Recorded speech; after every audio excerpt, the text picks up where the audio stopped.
ओम नमो भगवते वासुदेवाय। नमस्कार, आप सभी का स्वागत है मेरे इस चैनल में। भाद्रपद मास की षष्ठी तिथि को हल षष्ठी तिथि का व्रत किया जाता है। इस बार यह शुभ तिथि 5 सितंबर दिन मंगलवार को है।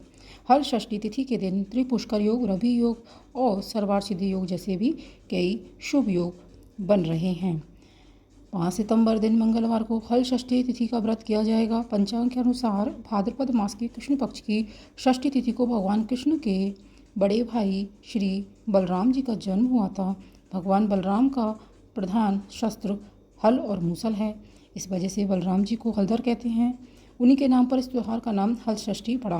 भारत के कुछ राज्यों में इस पर्व को ललई छठ के नाम से भी जानते हैं। राम जी को हल बहुत प्रिय है, इसलिए इस दिन हल की भी पूजा की जाती है। धार्मिक मान्यताओं के अनुसार तो महिलाएं यह संतान प्राप्ति और संतान की लंबी उम्र के लिए व्रत रखती हैं। हल षष्ठी तिथि के व्रत की पूजा विधि और व्रत से क्या लाभ रहेगा। हल षष्ठी तिथि का व्रत 5 सितंबर को किया जाएगा। तो षष्ठी तिथि को बलराम जी का और अष्टमी तिथि को भगवान श्री कृष्ण का जन्मोत्सव मनाया जाता है। बलराम जी को शेषनाग का अवतार मानते हैं। इस तिथि का व्रत करने से संतान के जीवन में चल रहे सभी कष्ट दूर होते हैं और जीवन में सुख समृद्धि की प्राप्ति होती है। ऐसी मान्यता भी है कि इस तिथि का व्रत करने से संतान दीर्घायु होती है और बलराम जी का आशीर्वाद भी प्राप्त होता है। हल षष्ठी तिथि के दिन महिलाओं को महुआ की दातुन और महुआ खाने का विधान माना जाता है। हल षष्ठी तिथि पर कई शुभ योग भी बन रहे हैं, जिससे इस व्रत का महत्व बढ़ गया है। इस दिन त्रिपुष्कर योग, रवि योग और सर्वार्थ सिद्धि योग नामक शुभ योग बन रहे हैं, जिससे इस तिथि का महत्व बढ़ गया है। ये तीनों योग सुबह 6:41 से शुरू होकर रात्रि 8:50 तक रहेंगे, जिससे इस अवधि में की गई पूजा का फल काफ़ी शुभ फलदायी रहेगा। इस दिन भद्रा का भी साया रहेगा, लेकिन हल षष्ठी तिथि की पूजा अर्चना में यह ज़्यादा मान्यता नहीं है। हल षष्ठी तिथि व्रत पूजा मुहूर्त। हल षष्ठी तिथि की शुरुआत 4 सितंबर शाम 4:41 से हो चुकी है और हल षष्ठी तिथि का समापन 5 सितंबर दोपहर 3:46 तक होगा। हल षष्ठी तिथि पूजा मुहूर्त सुबह 9:31 से दोपहर 12:37 तक रहेगा। तो उदया तिथि के अनुसार यह व्रत 5 सितंबर दिन मंगलवार को ही किया जाएगा। हल षष्ठी तिथि की व्रत विधि क्या है वह हम जानेंगे। हल षष्ठी व्रत विधि। सुबह ब्रह्म मुहूर्त में स्नान ध्यान से निवृत्त होकर गोबर लाएं और उसे जमीन पर लेप कर छोटा सा तालाब बना लें। इसमें झरबेरी, ताश, गूलर, पलाश की एक शाखा बांधकर बनाई हर छठ को काट दें।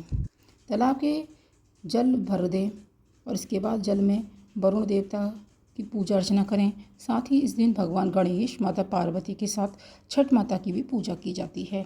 पूजा में सतनाजा 7 तरह के अनाज चना, जौ, गेहूँ, धान, अरहर, मक्का और मूंग चढ़ाने के बाद हरी कजरिया, होली की राख, धूल, भुने हुए चने के होरा तथा जौ की बालें चढ़ाएं। पूजा स्थल पर बच्चों के खिलौने रखें और जल से भरा कलश भी रखें। हर छठ के पास ही श्रृंगार का सामान, हल्दी से रंगा कपड़ा और आभूषण भी रखें। पूजन में भैंस का दूध और दही का उपयोग ही किया करें। इसके बाद सभी की पूजा अर्चना करें और कथा सुनें। हल षष्ठी तिथि पर क्या करें। हल षष्ठी तिथि पर महुआ की दातुन करें। भोजन बनाते समय चम्मच की जगह महुआ के पेड़ की लकड़ी का उपयोग करें। महुआ पेड़ के ही पत्ते का दोना पत्तल का उपयोग करें। इस तिथि के दिन बिना हल जोते ही उगने वाले भोजन का प्रयोग करें। चावल का भात, भैंस का दूध, दही, घी, नमक और 6 प्रकार की सब्जियों का प्रयोग करें। हल षष्ठी तिथि का पर क्या ना करें। हल षष्ठी तिथि पर हल चले भूमि पर ना चलें। हल चले जमीन का अन्न, फल, साग, सब्जी व अन्य भोजन पदार्थों का सेवन ना करें। तामसिक भोजन जैसे कि प्याज, लहसुन का प्रयोग भी ना करें। गाय के दूध, दही और घी का प्रयोग भी ना करें। बच्चों बड़ों का अनादर भी ना करें। हल षष्ठी के व्रत की कथा। प्राचीन काल में एक ग्वालिन थी जो गर्भवती थी और जिसका प्रसव समय काफ़ी निकट था। एक तरफ ग्वालिन अपनी प्रसव पीड़ा से व्याकुल थी तो दूसरी ओर उस पीड़ा में भी उसका मन गाय भैंस का दूध बेचने की तरफ लगा हुआ था। ग्वालिन सोचने लगी कि अगर मेरा प्रसव हो गया तो ये फिर गौरस बेकार हो जाएगा। इसलिए ग्वालिन फटाफट उठी और सिर पर दूध दही की मटकी रखकर बेचने के लिए निकल गई। रास्ते में वह किसी झरभेरी की ओट में चली गई और वहाँ उसने बच्चे को जन्म दे दिया। बच्चे का जन्म देने के बाद उसका मन दूध दही आदि चीज़ों को बेचने में लगा हुआ था, तो वह बच्चे को वहीं कपड़े में लपेट कर छोड़कर चली गई और गांव की ओर दूध दही बेचने चल दी। संयोग से उस दिन भाद्रपद मास के कृष्ण पक्ष की षष्ठी तिथि यानी हल षष्ठी थी। गाय भैंस के मिश्रित दूध को उसने भैंस का दूध बताकर पूरे गांव में बेच दिया। उधर जिस झरबेरी के नीचे उस बच्चे को उसने छोड़ा था, उसके पास ही किसान खेत में हल चला रहा था। अचानक से किसान के बैल भड़क गए और हल का फल बच्चे के शरीर में घुस गया, जिससे बच्चा मर गया। मरे हुए बच्चे को देखकर किसान दुखी हुआ और उसने हिम्मत से काम करके उसी झरबेरी के कांटों से ही बच्चे को टाँके लगा दिए और वहीं छोड़कर चला गया। जब ग्वालिन सारा दूध दही बेचकर अपने बच्चे के पास आई तो बच्चे को मरा हुआ देखा। बच्चे को इस अवस्था में देखकर समझ गई कि यह सब उसके ही पाप की सजा है और मन ही मन उसको अपने आप को कोसने लगी।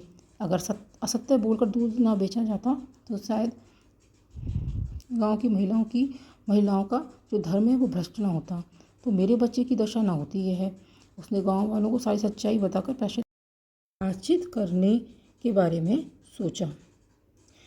अब ग्वालिन तुरंत उठी, गांव की महिलाओं को सारी बात बताकर माफ़ी मांगने लगी और इस करतूत के बाद मिले दंड के बारे में बताने लगी। गांव की महिलाओं को ग्वालिन पर रहम आ गया और उस पर रहम खाकर क्षमा कर दिया, आशीर्वाद दे दिया। जब ग्वालिन गांव से निकलकर बस वापस बच्चे के पास पहुंची तो उसका बच्चा जीवित हो गया। उसने ईश्वर का बहुत धन्यवाद कहा और आगे से फिर झूठ ना बोलने का प्रण लिया। दोस्तों, इस तरह से आप हल षष्ठी व्रत कर सकते हैं। और आपको ये जानकारी अगर पसंद आई है तो चैनल को सब्सक्राइब अवश्य कर लें, वीडियो को लाइक शेयर अवश्य करें, कमेंट करें, साथ में नोटिफिकेशन बेल को ज़रूर प्रेस करें ताकि वीडियो अपलोड होते ही इसकी जानकारी आपको मिल सके। मिलते हैं अगले वीडियो में। धन्यवाद।